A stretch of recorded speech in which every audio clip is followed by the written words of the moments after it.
श्रीमती गीता गायकवाड़, शासकीय कन्या उच्चतर माध्यमिक विद्यालय मुल्ताई, जिला बैतूल से। बच्चों, आज हम हिंदी विषय में व्याकरण से संबंधित रस के बारे में जानेंगे। रस के स्थायी भाव, रस के प्रकार, रस के अंग, इसकी चर्चा करेंगे।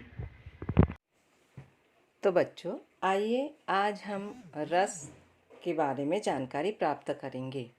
हमारी पाठ्य पुस्तक के अंतर्गत व्याकरण में रस है, जिसको हम आज समझने की कोशिश करेंगे। रस क्या होता है? जब हम आम के मौसम में जब आम खाते हैं और हमें जो मीठा मीठा अनुभव होता है, जिस रस की प्राप्ति होती है, उसी प्रकार से काव्य को पढ़ने, सुनने और देखने पर पाठक, श्रोता और दर्शक को जो आनंद की अनुभूति होती है काव्य में, उसे रस कहते हैं। तो बच्चों, रस के कितने प्रकार होते हैं और उनके स्थायी भाव क्या है, ये आज हम जानेंगे। साथ में रस के अंग, तो रस के 4 अंग होते हैं: विभाव, स्थायी भाव, संचारी भाव और अनुभाव। तो उन्हीं स्थायी भाव में से रस के प्रकार के जो स्थायी भाव होते हैं, आज उनको हम जानने की कोशिश करेंगे। पहला है श्रृंगार, दूसरा करुण रस, तीसरा हास्य रस, चौथा वीर रस, पांचवा रौद्र रस, छठवा भयानक रस, सातवां अद्भुत रस, आठवां विभत्स रस, नौवां शांत रस और आचार्यों ने वात्सल्य रस को 10वां रस माना है। अब इनके स्थायी भाव भी जानने की कोशिश करते हैं। श्रृंगार रस का स्थायी भाव है रति, करुण का शोक, हास्य का हास, वीर का उत्साह, रौद्र का क्रोध, भयानक का भय, अद्भुत का विस्मय, विभत्स का घृणा, जुगुप्सा, शांत का निर्वेद और वात्सल्य का वत्सल।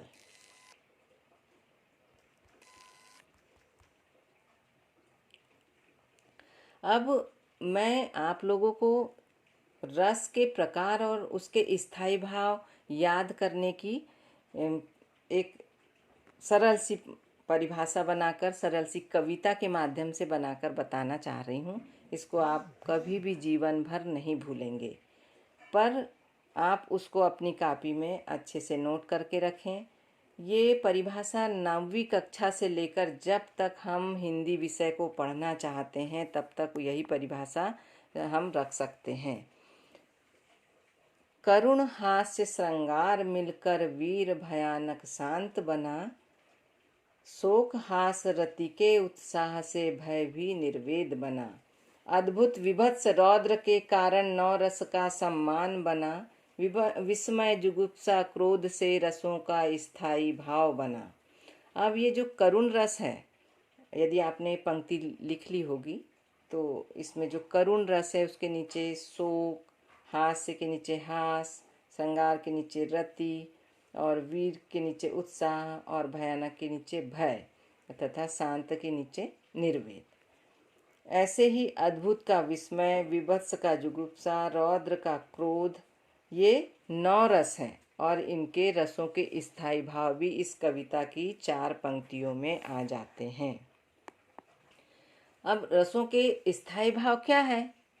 जैसे कि विभाव, मैंने पहले भी बताया कि विभाव, तो विभाव के 2 भाग हैं, आलंबन और उद्दीपन। स्थायी भाव 9 होते हैं और संचारी भावों की संख्या 33 होती है। ये संचारी भाव हमारे मन में उठने वाले पानी के बुलबुलों के समान होते हैं। ये स्थायी नहीं रहते, ये आते हैं और चले जाते हैं। जैसे कि क्रोध, हंसी, खुशी, रोना, गाना, इस प्रकार के संचारी भाव हैं। उसी प्रकार अनुभाव क्या है? भावनाओं के परिवर्तन के द्योतक चिन्हों को अनुभाव कहते हैं। अब रसों के स्थायी भाव के अंतर्गत, जैसे कि मैं उदाहरण के माध्यम से बता रही हूँ कि जैसे क्या भूत देखा है तुम लोगों ने? नहीं, रियल में तो नहीं देखा होगा, पर जब तुम पिक्चर देखने जाते हो, फिल्म देखने जाते हो, तो उस समय में तुमको भूत दिखा तो भूत का भय आ गया आप सामने। मान लो आपके सामने उस समय भूत आ गया हो, तो आप क्या करोगे? उस समय में क्या वहाँ से भागोगे कि सोचोगे कि क्या करें, कैसे करें, या डरेंगे? नहीं। कभी कभी तो क्या होता है कि कोई कोई डरने के लिए बहुत सारा सोचता है कि मैं कौन से भगवान का स्मरण करूं, किसको पूजूं, किसको समझूं। उस समय में तुरंत याद आ जाता है हनुमान चालीसा की, भूत पिशाच निकट नहीं आवे, महावीर जब नाम सुनावे। तो इस प्रकार से जब हम विभाव को, भूत और स्थायी भाव, जो हमारे मन में भय आ गया है, वो क्या है? स्थायी भाव भय। और संचारी भाव, उस समय हमारे मन में जो उथल पुथल मची हुई है। और अनुभाव, हमारी जो शारीरिक क्रियाएं हो रही हैं। तो इसको एक उदाहरण के माध्यम से मैं समझाती हूँ कि हे खग मृग हे मधुकर श्रेणी, तुम देखी सीता मृग नयनी। इसमें विभाव क्या है? मृग है। और स्थायी भाव शोक है। और उसके संचारी भाव, उसको प्राप्त करने की जो लालसा है, वह उसके संचारी भाव के अंतर्गत है। इसी प्रकार से अब हमने रसों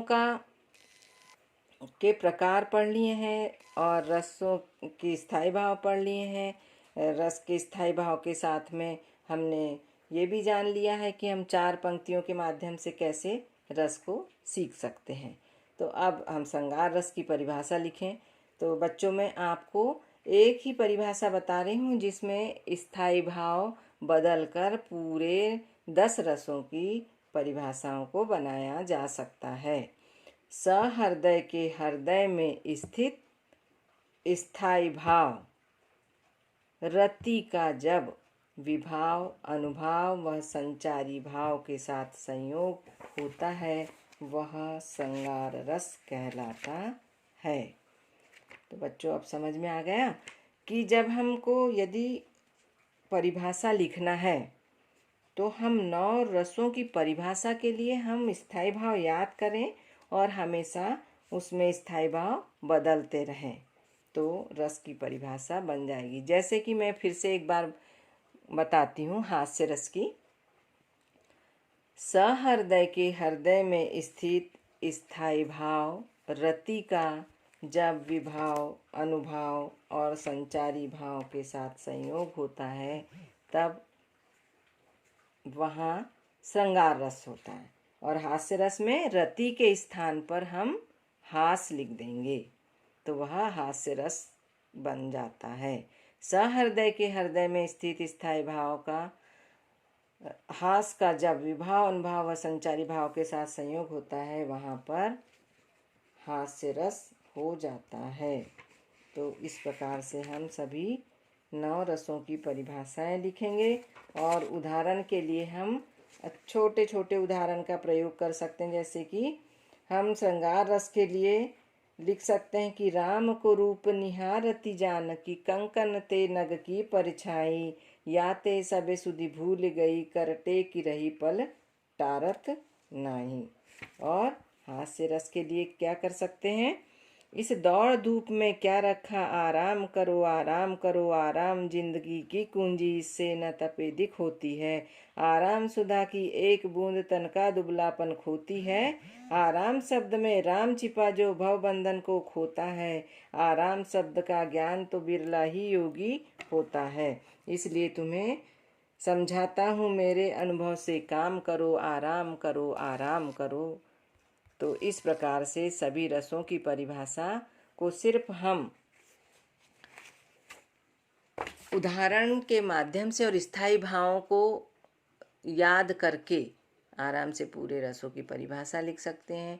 तो बच्चों, ये जो मैंने आज रस के बारे में सुनाया और समझाया, तो शायद आप सभी को समझ में आ गया होगा। आप इसके आगे की परिभाषाएं सभी उदाहरण की सहित लिख सकते हो। अपने रति, हास, शोक, उत्साह, क्रोध, भय, विस्मय, जुगुप्सा, निर्वेद, इनके जो रस हैं प्रकार, उनके स्थायी भाव लिखकर लिखा जा सकता है। धन्यवाद।